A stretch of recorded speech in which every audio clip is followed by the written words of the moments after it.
My name is Hannah Jane Pritchett, current U of A GIST Master's student. Welcome to the University of Arizona GIST podcast. Our hosts are Jennifer Mason and Chris Lukenbiel, and today we will be talking with Jami Dennis, who will be sharing about her career in GIS and giving us her presentation, Wandering But Not Lost, Career Choices and Life Lessons. Let's get started. Hi, I'm Chris Lukenbiel. I'm the director at the UAGIST. And today for our podcast, we have with us Jami Dennis, who was going to be one of our guests at March Madness that was so, rudely closed very last minute. And so thank you, Jami, for being able to come and visit with us today and tell us a little bit about your career in GIS in the state of Arizona, possibly elsewhere. Well, thank you. Thank you for having me. Do you want me to just break into this?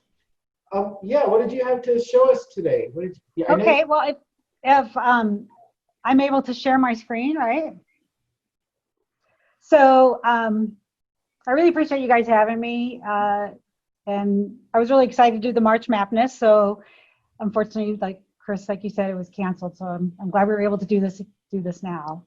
So essentially, I wanted to give you a presentation about me wandering, although I'm not lost, but wandering through my career and my life.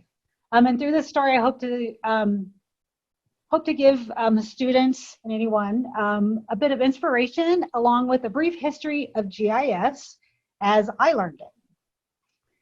So along the way, as I go through my story, I'm going to provide some tips for success in both work and life. And I thought I'd start at the beginning with me. A little bit about my background so you can understand a little more about me and how I got to be this way. So I grew up in a relatively large family. I was the fifth of 6 children. My dad was in the Navy, so we moved about every 2 years.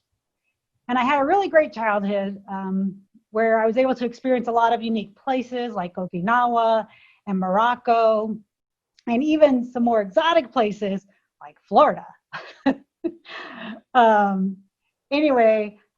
It was a really nice, fun childhood. I had a lot of fun. Although when I grew up and had a family of my own, I didn't quite follow the lead of my parents. I have just 2 sons and now a beautiful daughter-in-law you see in the picture there. And as for my extended family, we've now blossomed into this large, happy, and colorful family, which actually is probably a little bit larger than you see here. Some people are missing. But when I was in 5th grade, my dad retired from the Navy and we moved up to northern Nevada where he had grown up. And a place called Sparks, Nevada. Not many people know where Sparks is, but it's actually right next to Reno. So it's the Reno-Sparks area. And despite all that travel when I was younger, most of my growing up was essentially occurred in the Reno-Sparks area in northern Nevada. So from 5th grade through high school was when in northern Nevada there. Now, high school was pretty easy for me. I really enjoyed learning, and math and English were my favorite subjects. But high school can also be a really challenging time emotionally. You know, it's that place in our lives when we're no longer a child, but we're not quite an adult yet either. And one of the defining moments of my life happened during my junior year of high school. And that was when my mother died from ovarian cancer. So she was a huge influence on me and still is a lot of what I learned from her raising me. But she taught me how to be independent and strong. In fact, one of the many memories I have of her from in high school was I came home one day and I was so excited because I finally got into this typing class. And my mom was not pleased. She said to me, and I'll never forget these words, she said, "You will always be stuck in a secretary job. And there is so many more opportunities out there for you than that." So, this was back in the 80s, so I'm aging myself. But, little did she know that today that became a valuable skill. So I'm glad I got to take that typing class because now my kids, her grandchildren, practically grown up with a keyboard in their hands. Anyway, so enough of that. So my first tips for success, based on my early background, I have 2 tips. All that moving around taught me to be adaptable to change. So always be adaptable to change. And now I talked about losing my mom. So losing her when I was just 16, as difficult and traumatic as that was, it made me a lot stronger. So, you know, never forget that you're a lot stronger than you think you are. Now, after I graduated high school, I did what a lot of girls did my age when you're 18, is I followed a boy out to Arizona, and I took classes at that other university up north, ASU. And, you know, I thought I had things all figured out. I was 18, I had scholarship money, I was eager to learn, eager to experience the world out on my own. But I quickly learned after the first semester running out of money that what it really felt to be like a starving college student. So I took on a waitressing job to make ends meet. But my studies, I started out at ASU taking computer science engineering. That didn't quite work out for me.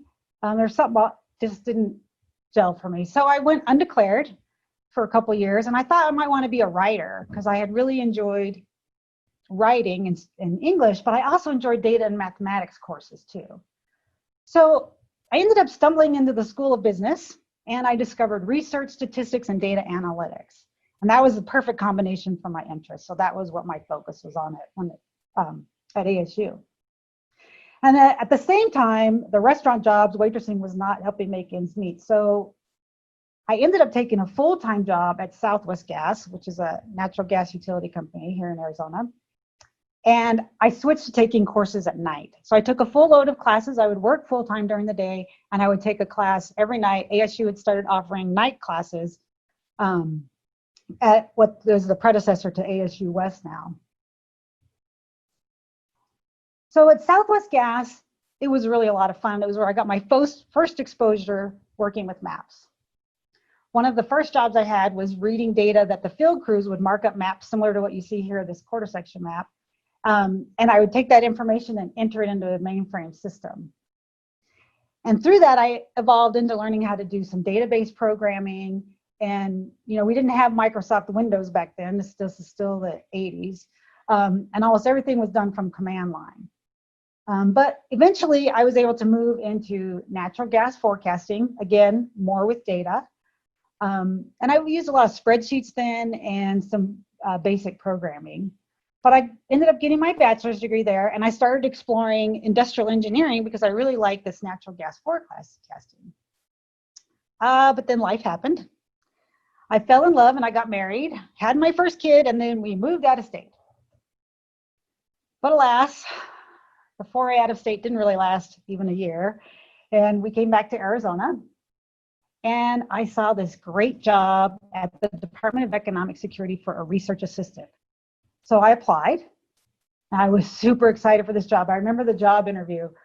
Linda Strzok, who was the hiring manager at the time, she takes me into this room, and there's these huge metal cabinets along one wall, and she pulls open this drawer, and in it is a stack of maps that looks like this, what you're seeing on the screen here. And they were 1990 census block maps. I can't remember exactly what she asked me, but she wanted to know if I could read a map. Oh my gosh, I was so excited. I probably went a little out of control describing how to read this map and explaining the map to her, but I did get the job. And it ended up being a great job. Most of the work I did there involved working with census data, polling data, creating reports.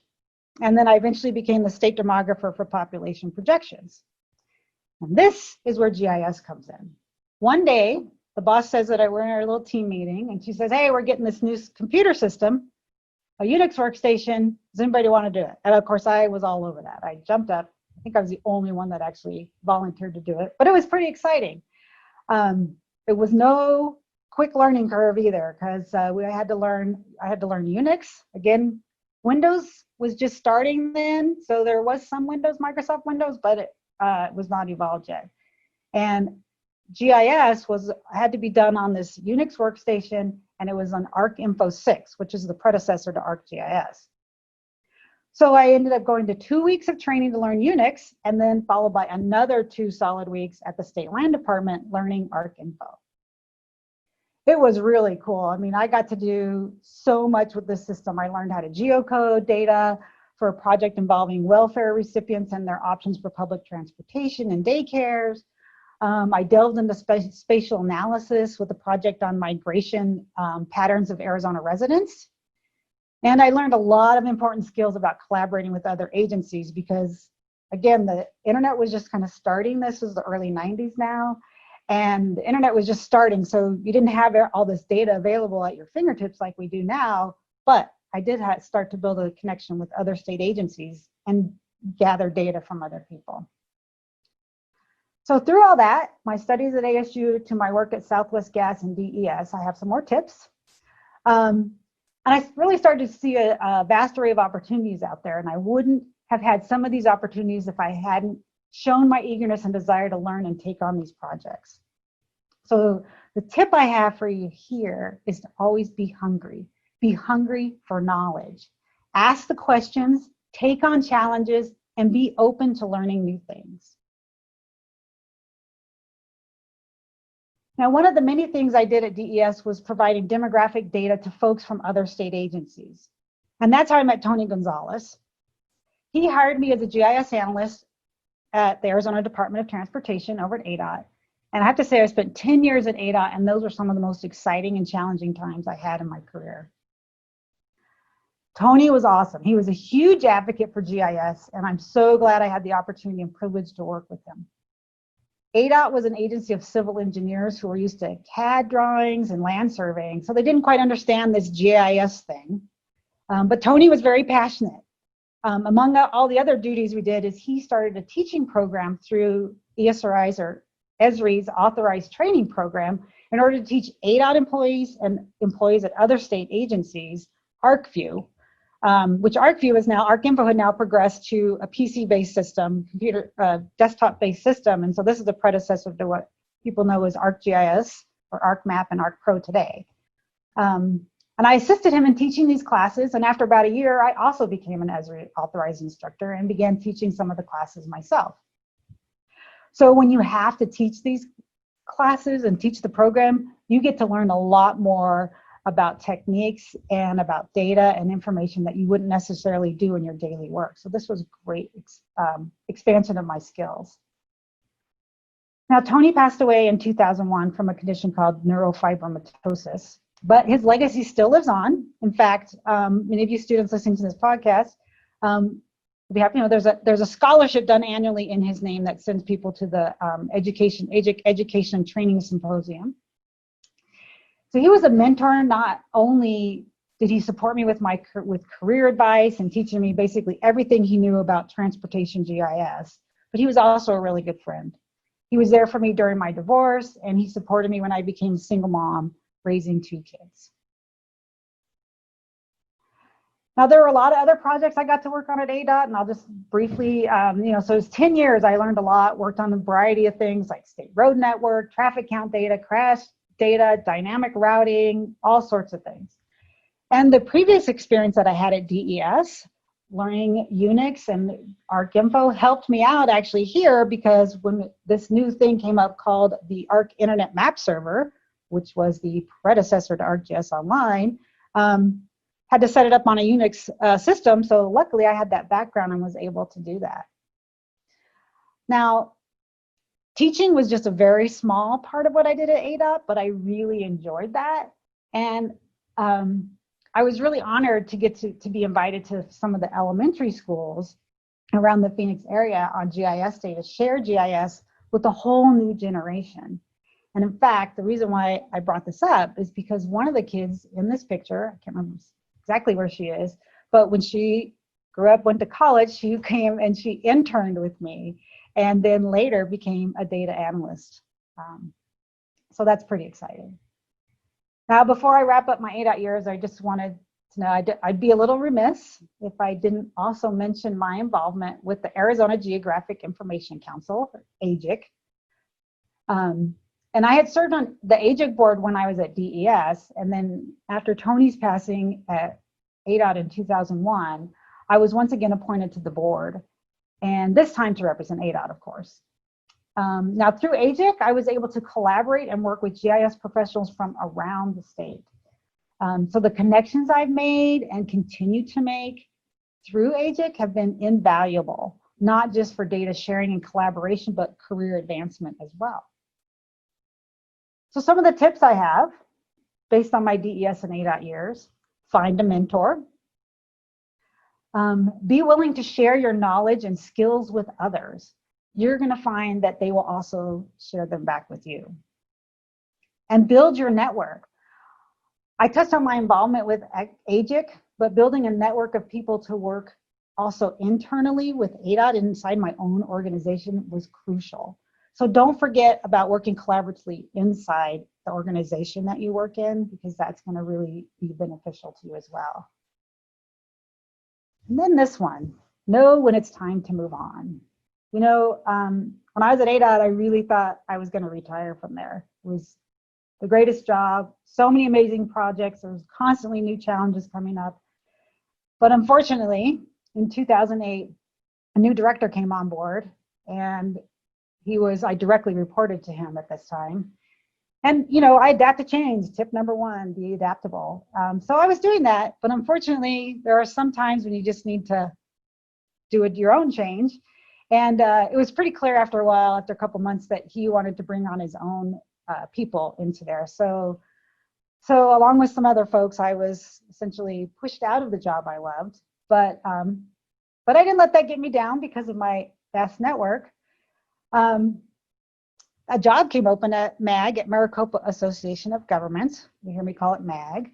And someone that I had known in my early days at DES had the job open there, Rita Walton, you see in the middle here. Better look here. And much like Tony had been, Rita was a big influence on my career and a mentor. Under her leadership, and then later that of Annabelle Bagley, who took her place after she retired, I was again able to learn and grow while contributing to a team, a good team, a skilled and talented team. So after 10 years working on a smorgasbord of transportation-related projects, I came full circle, and now I was back at MAG doing socioeconomic data and analysis again. So it was pretty exciting again. I spent a lot of time working on innovative ways to communicate data analysis to stakeholders and regional leaders. MAG works a lot with mayors and town managers. So I had to figure out how to explain complicated, complex, nerdy stuff to mayors and managers, that kind of thing. But then at one point, something happened in my personal life a few years back, and while I was working at MAG, and that took me away from Arizona. So I met a man, and I fell head over heels in love. And so, of course, what did I do? I quit a perfectly good job, got married, moved to Oregon, and so that my new husband could get his PhD in geomatics at Oregon State. A little crazy maybe, but it was worth it. So while in Oregon, I discovered that OSU had a graduate program in GIS. And so I thought, oh, this is going to be great. So I enrolled. I know you're probably thinking, you just went through all these years of all this GIS experience. Why are you going to grad school for that? But, you know, in fact, maybe the first class was pretty easy. I probably could have taught it, but there's a lot of things that you don't know. You don't know that you don't know. So I've been working in these niche areas, just transportation, socioeconomics. So I didn't get to also learn other things like working with raster data and coding in Python. So these kind of skills I got to learn, and then I was able to do a study using the skills I learned on gentrification issues in the Arizona Sun Corridor. So all this stuff came back, and it was great. Now, also while I was in Oregon, the MAG executive director, who was still kind of upset that I left, but he got over it. Anyway, he connected me with his counterpart at the Regional Council of Governments up in Corvallis, Oregon, where I now was. And so I got to do some contract work for them. Initially, I was brought on to perform a data improvement analysis project for them, but also while working on that, I got involved in this thing called State of the Region that involved data collection, data analysis, and visualization, highlighting key metrics for the region. So again, I got to use a lot of my skills and talents. It was another fun and challenging project. It was fun, and it was a great team of people I worked with there too. But alas, my time in Oregon would not be as long as we had thought it would be. Ended up being about 1.5 years there when an opportunity arose back at MAG that I just couldn't really turn it down. It was pretty good. So we came back to Arizona. And this time I would work again with this fun group that you see in this picture here. And they're a very talented group, and we have a lot of fun, as you can see from our group picture. Anyway, during my comeback to MAG is when I started getting more involved in data visualization. I got to do more things like story maps and spent a lot of time perfecting presentations so they weren't just bullets of words on a slide, they were more visual and people could understand the data better. And infographics, creating things like this that help people could hand out and use to explain what's going on in the region or different topics like that. So it was a great experience there, but again, learn when it's time to move on. And it was a fun run, but I was beginning to feel like, I want to do things now on my own terms. And I'd been in the state retirement system for over 25 years, so I was eligible for retirement. So in December, I retired from the state system. However, I'm only retired from working in the state service. I'm still doing some work and doing a lot of fun projects right now. I'm designing coordinate systems using GIS. I'm also working on some demographic studies, doing some more data visualization like you see here. So it's pretty fun, and I'm able to bring about everything I've learned throughout my little journey in life and career and use it now and do it on my own terms. So it's pretty fun. Now, before I completely wrap up everything, I'd be remiss if I didn't also mention the fact that I'm co-founder of the Women in GIS Arizona chapter. And we just started this up at the end of last year, and we've held a couple meetings already. Our next meeting is going to be sometime in August. We haven't picked a specific date yet, but you can get it we'll announce it on the website and sign up for our newsletter.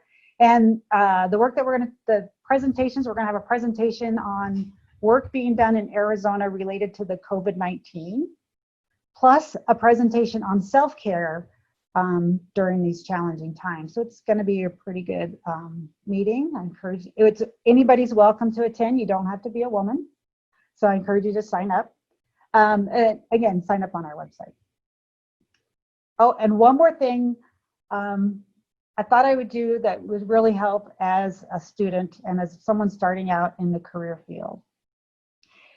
If you notice, it really helps to have a core set of skills and knowledge. And so I had some of that when I started, and then of course I grew and learned on that. But my time as a hiring manager, and I've interviewed a lot of folks, it's really good to have a good solid base. And I've listed here, I'm not going to go through all of them, but I've listed these skills that will, I think, really help and translate to help you be more marketable in the industry and to help you land a job that you will enjoy and grow in. So I wanted to wrap it up with my last few tips for success from my time spent at MAG and in Oregon. So be part of the team. I know I talked about building your network and all that, but also internally collaborate with talented people and be an active part of that team. Never stop learning. Just like I said in the beginning, be hungry for knowledge, continue that and never stop learning, continue to learn. And most important of all, my number 10, top tip for success, have fun and love what you do. And so that wraps it up. There's my contact information. And I don't know if you guys want me to stop sharing my screen now or turn this over to you guys. And if you have any questions or want me to elaborate on anything, I can do that. Thank you, Jami. That was wonderful. I knew some of your background, but not all of it. And I didn't know you were that had that strong connection with Tony Gonzalez. And myself being in the state for the last 17 years, students at NAU, ASU, and U of A have really benefited from that Tony Gonzalez scholarship to get up to the AGIC conference in Prescott, and they still do to this day. So that's been a wonderful legacy with that as well. I had one curious question, and then I wanted to get back to your skill tips. But since you've been in the Arizona GIS community for a while, how have you seen the representation of women change over the years? Have you seen it increase, or have you felt that it's been something, that women have had to work for to be recognized in this industry? What is your kind of gendered take on the GIS industry of Arizona? That's a great question. I would have to say, in starting out in GIS, when I started out and working with AGIC, I'll start there because that represents all of GIS in Arizona. I wasn't the only woman. There were a few others. Rita was involved early on. Sally Powers, I believe is her name, was Game and Fish. So there was a couple other women in there, and I never really felt like we were underrepresented because there were others. I wasn't the only woman in the room, in other words. However, I think it's also industry specific. At ADOT, that's a man's world. That is a good old boys network. And so a lot of times I was the only woman in the room. So I think, and to a lot of extent, at the top level, there seem to be several women, but I've noticed that field workers and women in tech in the entry level, there's a lot more now which is great. We're seeing a lot more diversity, and I have seen that changed, and women are more accepted. But there's still a lot lacking. Specifically, I see like a lot of surveyors. There's not a lot of women in surveying still. And like I said, I don't think there's still a lot in transportation. But it's slowly changing, which is a good thing. So with I guess I was thinking rather than just a representation share, how, in terms of tips, soft skill tips for women going into GIS, do you have any recommendations like on, for women trying to break into the field, or, how that might have changed over time? That I feel like women could have different struggles or different issues in this industry than a white man. Yes, you're right. And also being a single mom, as I was growing up through my career, a lot of my early career.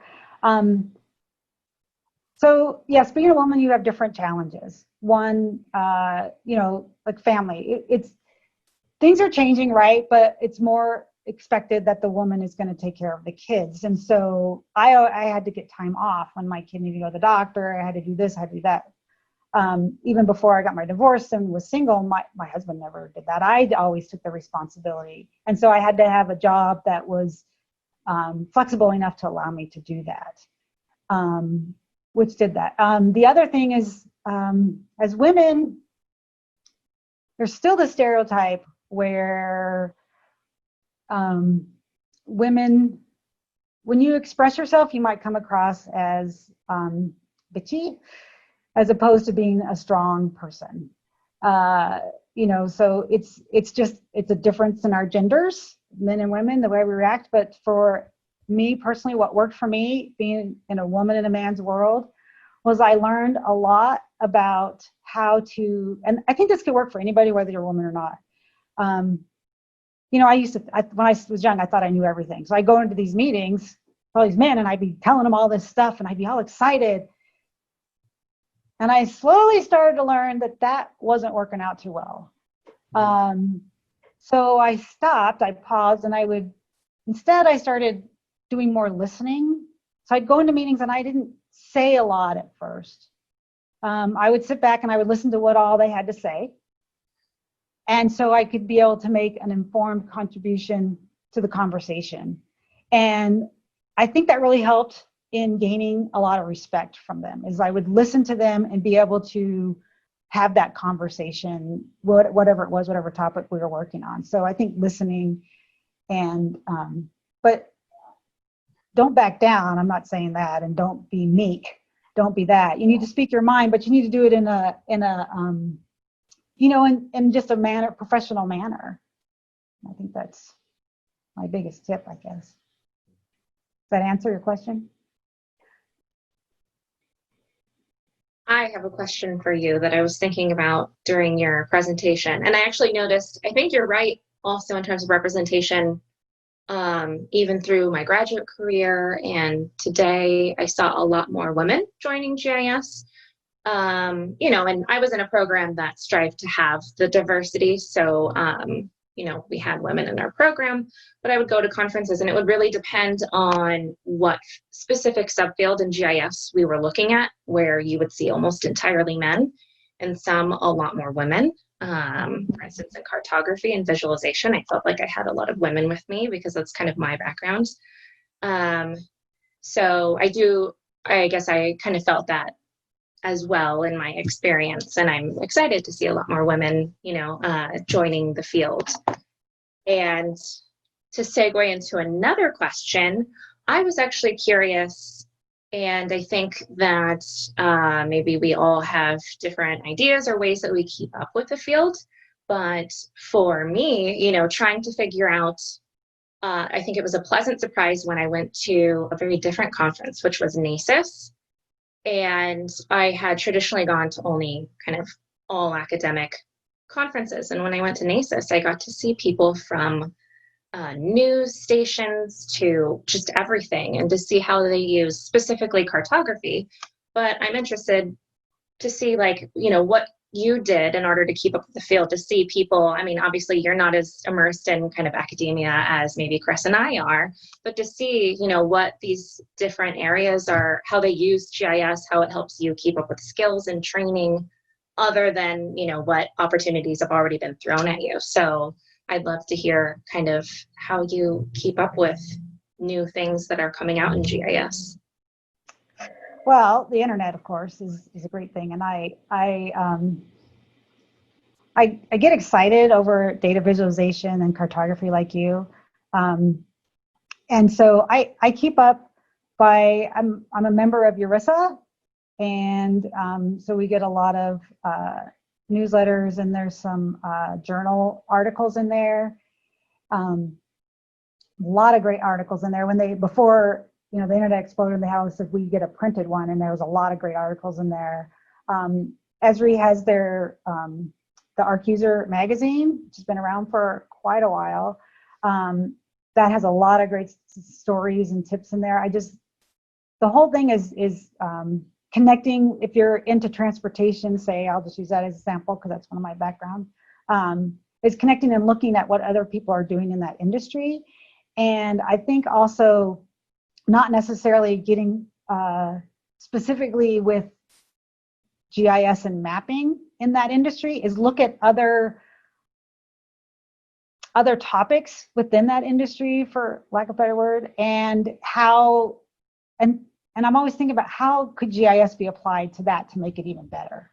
So like when I was at ADOT, we had a lot of crash data. So there was all this crash data, and then how can we display that information on a screen to see where the high accident locations are across the state, and these kinds of things we get involved with. And so I think to answer your question is you just keep up with all different things that have your interest, and knowing your background and apply how you can apply that to different things. So.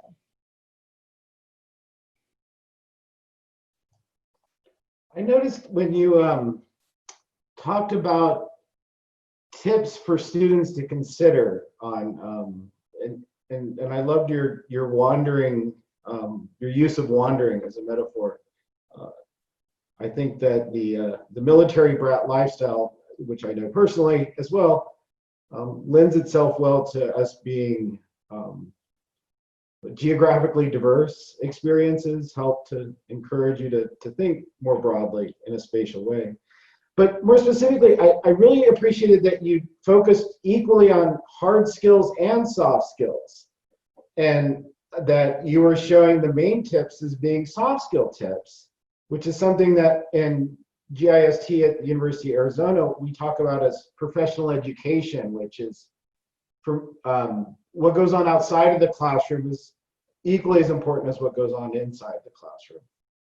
And I guess I was wondering, for students trying to break into the field, how do they develop those skills that they're not going to get in the classroom? What do you recommend that they do?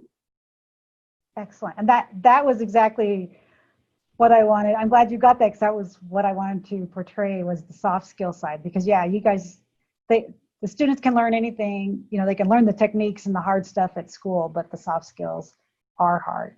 I would say, and the reason why I started with my backstory of my life is because a lot of us, we're born with some of these soft skills. You just have to nurture them and grow them out.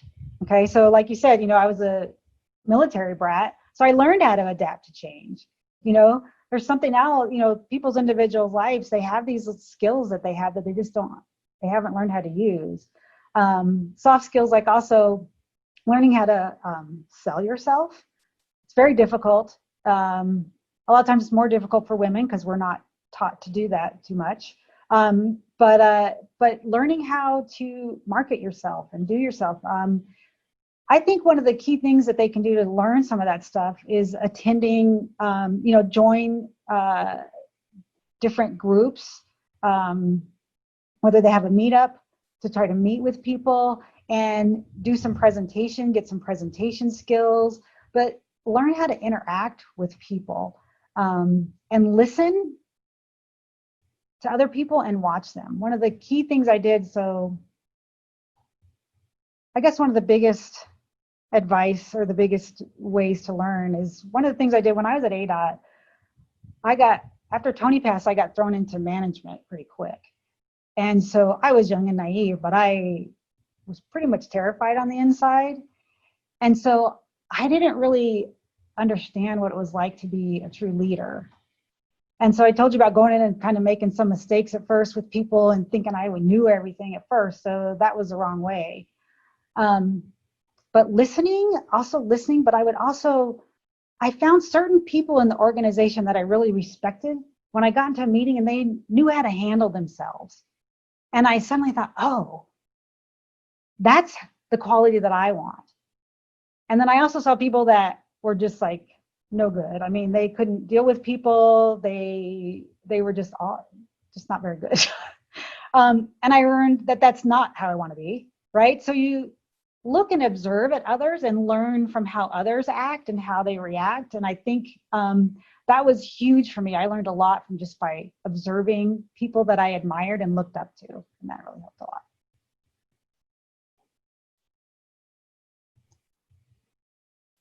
You reminded me too that, in terms of skills and kind of learning as you go, one of the, I guess, key challenges as a new instructor and recently going through this as a student, I think that, I guess, critical thinking skill would be maybe how I would describe it. One of the most important, in my opinion as well, skills that I see, people early on in their career and graduate students and undergraduate have to kind of learn. And I'd imagine you had to go through so much kind of at the inception of Esri. And we have lots of students that might have issues or, for instance, transitioning from ArcMap to ArcPro and want us to just tell them, how do I do this new tool in the new program? And once they're out there, you're kind of on your own. And I can't imagine how difficult that would have been and how excellent your critical thinking skills must be, starting in a program. And not that I've been doing GIS that long, but I was at a much earlier version of ARC as well. And I had to learn very early on how to think critically and use the internet to look up how to do these things once I was on my own. And I was just thinking of, another skill that I'm sure you developed and a lot of people early on in their career as well have to work. You learn how to luckily, we do have the internet today that you can learn a lot from. I had a lot of books. I spent time at libraries, and I spent a lot of time on the phone talking to people that I had met along the way. How do I do this? But I really learned how to try to figure things out on my own, and that's my personality, and that's what I like to do, because I like to try to figure it out first before I go and ask somebody else to help me how to do it. But yeah, you're right. Your critical thinking skills are really important, especially in here, and attention to detail. So knowing when to slow down, think, so you don't make mistakes. I think we all make that mistake early on because we think we know everything. I know I did. And you find out oh my gosh, it's terrifying. So when you make that mistake that's kind of critical and it shows up in a public forum or meeting in front of, leadership. It's a little embarrassing. You don't want to learn that hard way. But yeah, critical thinking skills are very important.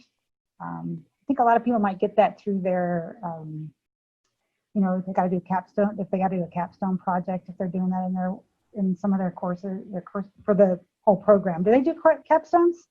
Yeah. I think they could learn a lot of that. I think giving an internship, if they can get an internship, that would also help, because they're going to have to learn something different, and they'll be in some, what you learn in school, it's going to be different because they're going to have to teach when you get a job or an internship. You got to learn that particular industry and that niche or what they do, and so you got to kind of adapt to learning a different way. So. Well, thank you again, Jami, for joining us today on the UAGIST podcast. And I personally wanted to say welcome to Tucson. Thank you. I wish it wasn't during the pandemic, but I know we got to see you at the January 10-year anniversary of our welcoming to new students, which is thank you for showing up. Yes. And I hope that we will see you soon once things start lifting back at the Tucson Pima GIS Co-op and other events, for GIS around town. For sure. I'm real excited to be here. I love it here. We love Tucson, wanted to move here for a long time, and now we're finally here. I'm excited to be part of the community down here. So it's pretty cool. Thank you so much for having me. I'm very honored. Thank you, Jami. We loved your talk.